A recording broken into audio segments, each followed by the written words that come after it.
Where's the beef? Where's the beef? Where's the chicken? Where's the eggs? Where's the milk? Where's all the food? Oh my word, we're gonna starve to death and die. Yep, who would have saw that coming? Oh, everybody that was paying attention. The supermarket meat aisle may have less variety, higher prices in coming weeks, analysts predict. Well, gee, why? 'Cause all the food chain is falling apart? Did anybody see that coming? A possible disruption in the food supply chain isn't expected to leave the supermarket meat aisles completely bare, but it may leave shoppers with their less preferenced cuts and paying slightly more for them too. Ugh, and I gotta pay how much? Ugh. This situation sucks. Did we really need to close down for this? We'll be fighting about that forever. Industry analysts and insiders have been warning of possible meat shortages since earlier this month, and longer, after several of the nation's larger meat processing plants were forced to close. However, the president did sign a executive order or something to that effect today saying, no, let my meat flow, let my meat flow. So we'll see how that goes. But we still have to deal with the ramifications of what has already happened. There was an article last night on PBS NewsHour where they were plowing under the fields in California. They're just taken and we've already given all we can afford to give to the food banks and to charities. But what happens after that is you can't afford to keep paying the people to pick to give it away for free. So they just had to plow under the actual crops. And trust me, nobody likes that whatsoever. But you can't move it from the crop to anywhere else without paying people to do it first. And that seems to be forgotten by all those people that are saying, no, we must stay on lockdown for eternity. Says those who are working. Says those who are working and getting a paycheck. Funny how those two overlap all the time. Tyson, you know, the chicken joint, even they're saying, dude, the food supply chain is breaking as a process of the plant closures. So they paid a full-page ad in the New York Times over the weekend, and apparently it got the president's attention, and he signed the deal today. But we still have the ramifications of the chinks that are already in the chain, and that's not going to go away quickly. Food supply chain is breaking, Tyson Food Chain's chairman says as processing plants continue to close. Yeah, so where's the beef? No one knows. Stop waiting for a miracle, says The Atlantic. The past few months have been bleak. A little warm, a little rainy. Good mix. Every day has brought word of new casualties from the cootie. The world economy entered free fall. Yeah, and it hasn't come out of it yet either. And even for those who do not have sick relative or a mortgage that can't be paid, the isolation imposed by social distancing has begun to take a heavy psychological toll. Yeah, along with the financial ruin, which you barely hit on compared to what it really is. Because again, this guy writing this article, he's still getting paid. And if he gets paid by the word and he works for The Atlantic, boy, those dudes are verbose on that website. In these circumstances, I, and I imagine many others, couldn't resist latching on to any piece of news that promised quick deliverance from the pandemic. I scoured the papers for positive stories. Well, you're not going to find any if they have anything to do with Trump, like hydroxychloroquine. I cannot say that stupid drug that actually helps people if you give it to them early enough. I've seen so many doctors talking about how horrible the press is treating that good news story. And the good news story that we have a humongous surplus of ventilators, and that we have an enormous 30 times less the casualties than were predicted. Yeah, but no, Trump's orange man bad. It's terrible. And this article is going to tear into Trump because it's the press. There you go. I scoured the papers for positive stories, and I found at least 3 reasons to hope that the suffering of the virus imposed might end sooner than most pessimist experts warned. Yeah. In fact, while he's up here going, stop waiting for a miracle, it's never going to happen, we're all going to die, the rest of the states are going like, no, we actually aren't collecting any taxes and we're shoveling money out the freaking windows. We better do something. And so they're starting to let the people go back to work. And it is hot, and the cootie doesn't live in the heat. Oh, let's not get into that fight again, shall we? Okay. Anyways, so he talks about all the good things that you all know about. And then he starts going, but no, on Thursday, New York. You know, if New York was its own country, it would have the 7th highest death rate. If the city of New York. Yeah.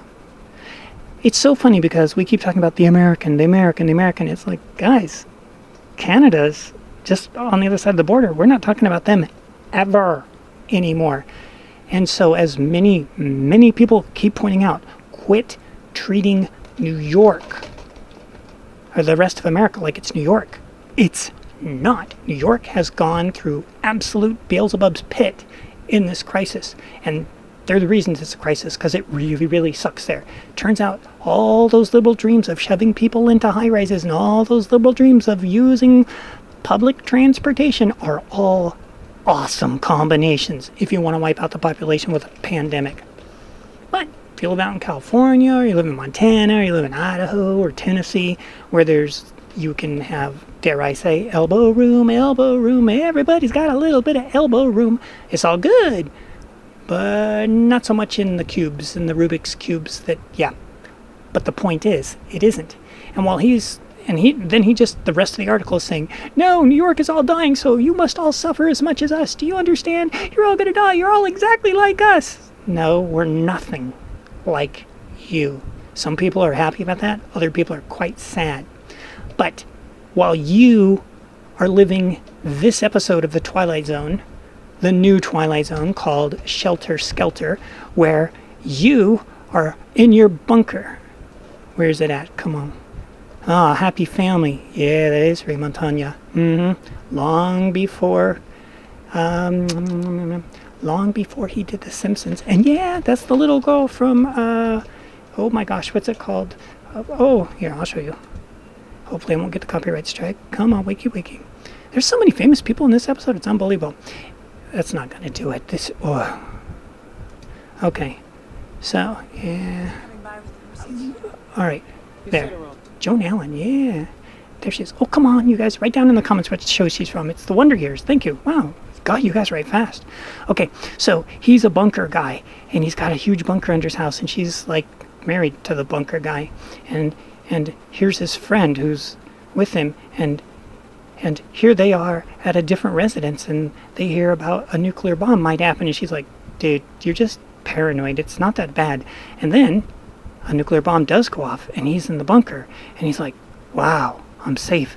And he's got his gun, and he's got his beard, and he's got his roommate, and his roommate can't stand it anymore. So his roommate says, dude, I gotta get out of here. I wanna be free. So he lets him out, and then he wants back in, and he goes, nope, can't let you back in because you're radioactive. I can't do it. And then, because it's the Twilight Zone, you get further along, and they do this wonderful little pan. Let's see if I can do this to speed things up a little bit and get back on topic. Oh no, I am on topic. Don't you fear any. Okay, so now watch this. This is that waiting for a miracle guy. He's living in the bunker. He's buried underneath all the rubble. Rubble. Not Barney rubble. It's a whole different kind of rubble. Or maybe it's not. Okay? And it just keeps panning and panning to show the ruin of the streets. The nuclear bomb did go off. It did, and he was saved by it. But he's still under there, and he's still trapped. But if you go a little bit further... God, they really milk this scene, don't they? I'm going to speed it up. Look at that. 10 seconds I speed up. And it turns out, no. It was only one area of the community was hit. And everybody else is just fine. And he's actually inside this bubble. And he doesn't know it. He doesn't know he's trapped under there. See, now they built a park and everything, and all the radiation and everything's trapped in there. And this is this dude right here. Stop waiting for a miracle. I want to live in the bunker. I never want to come out. I never want to have meat again. I don't. No, who cares? We're all New Yorkers. And yeah, well, fine. But that's New York in there. The rest of the world is the park where everybody's having a good time. See? This is the rest of the world. This is Tennessee. This is Idaho. This is California. This is Montana. It's Washington.